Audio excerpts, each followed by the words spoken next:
Bonjour, bienvenue sur th4.com. Aujourd'hui, on s'intéresse à l'univers du textile responsable avec une marque que tout le monde connaît dans le secteur du print and demand, c'est Stanley Stella, avec des t-shirts et des sweats en coton bio qui sont devenus une référence autant pour leur qualité que pour leur engagement durable. Pour en parler, j'ai le plaisir d'accueillir Bernard de Queninck, responsable des ventes Print on Demand de Stanley Stella. Bonjour Bernard, bienvenue sur th4.com. On va revenir ensemble sur la vision de la marque, les choix stratégiques derrière ce positionnement durable et aussi sur les défis que ça représente au quotidien.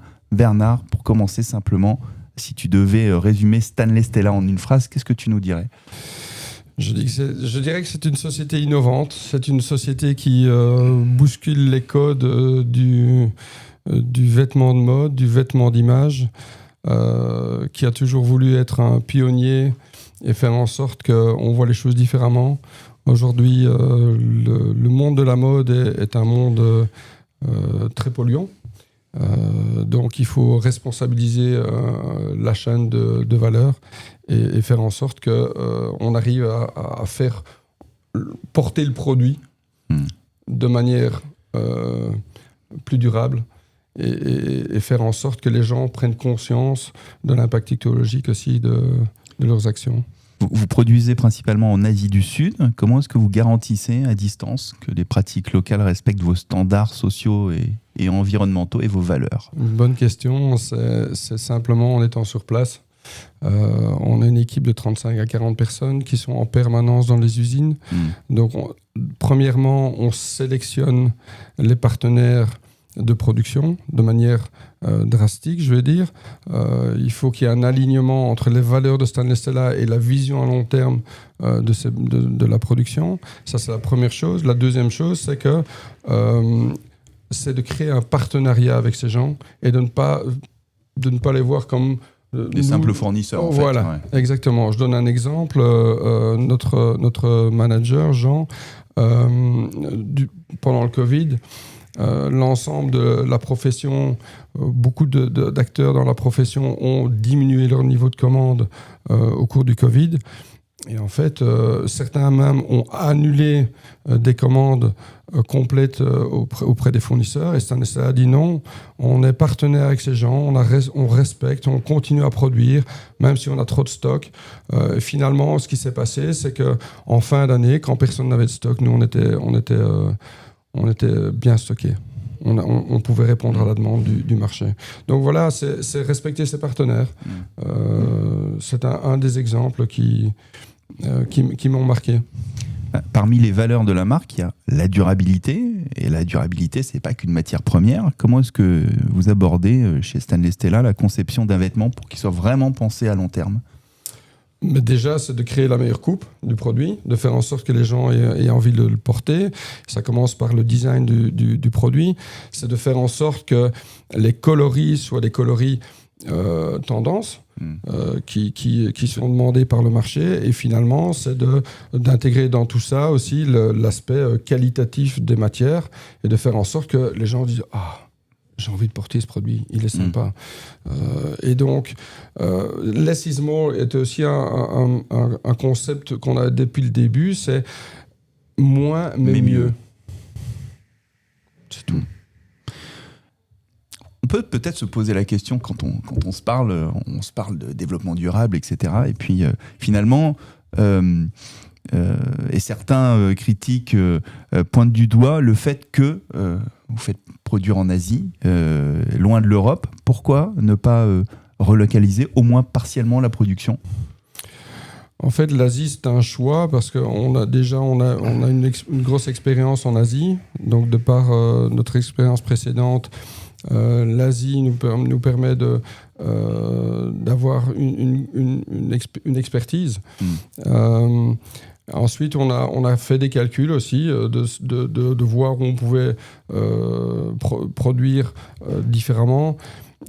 Et en fait, c'est pas toujours si évident. Je vous donne un exemple. Si vous faites produire en Turquie, par exemple, et que vous envoyez vos productions par camion en Europe, mais votre production d'un point de vue CO2 va être beaucoup plus impactante qu'un navire qui part d'Asie jusqu'en Europe. Voilà, ça c'est un exemple. Un autre exemple, c'est pourquoi avons-nous choisi notre centre logistique à Duisburg en Allemagne ? Parce que simplement, on a la possibilité d'arriver avec nos containers jusqu'à notre centre logistique sans les transvaser sur des camions.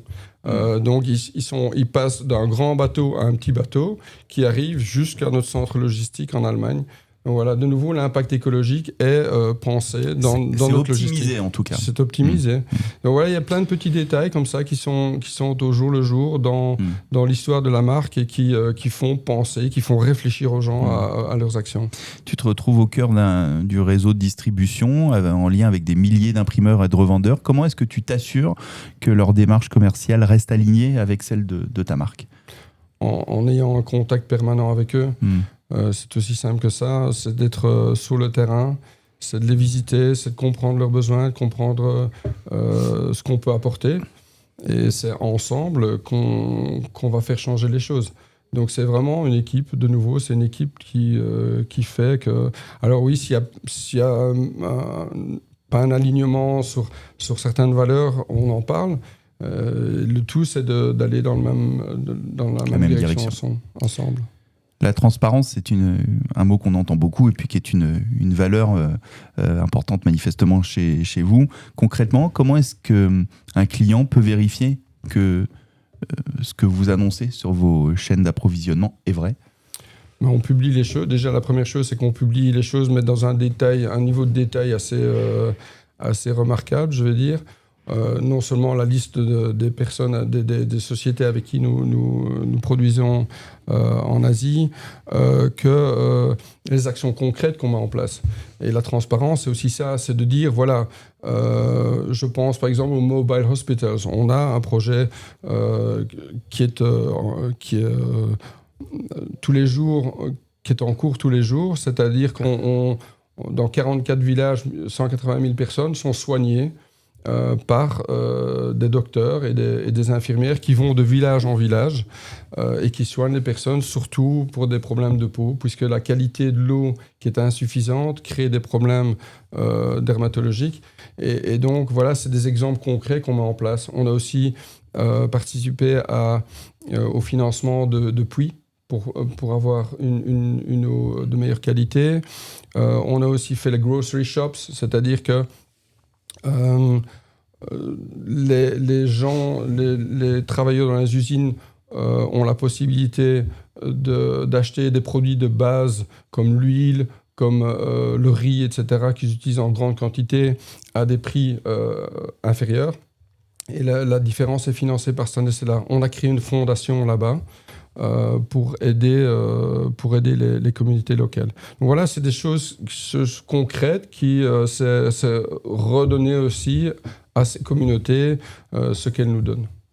Sur le plan du pricing, vous avez des produits qui sont souvent plus chers que la moyenne. Est-ce que ce surcoût est encore tenable aujourd'hui face aux marques de fast fashion qui se verdissent à coup de communication aujourd'hui ? Mais quand on voit aujourd'hui la progression de Stanley Stella d'un point de vue vente dans le monde, je pense que oui, c'est tenable et il faut qu'on garde le cap. Et le consommateur et nos partenaires se rendent compte de la différence de prix qui est justifiée. Pourquoi ? Par l'ensemble de ces actions. Et se disent, oui, en effet, c'est plus cher, mais il y a ça et ça et ça. Telles et telles actions qui sont mises en place qui justifient cette différence de prix. Si on se parle de croissance, comment est-ce que vous pouvez concilier l'expansion internationale et la promesse durable ? Parce que plus on grandit, plus l'impact logistique augmente.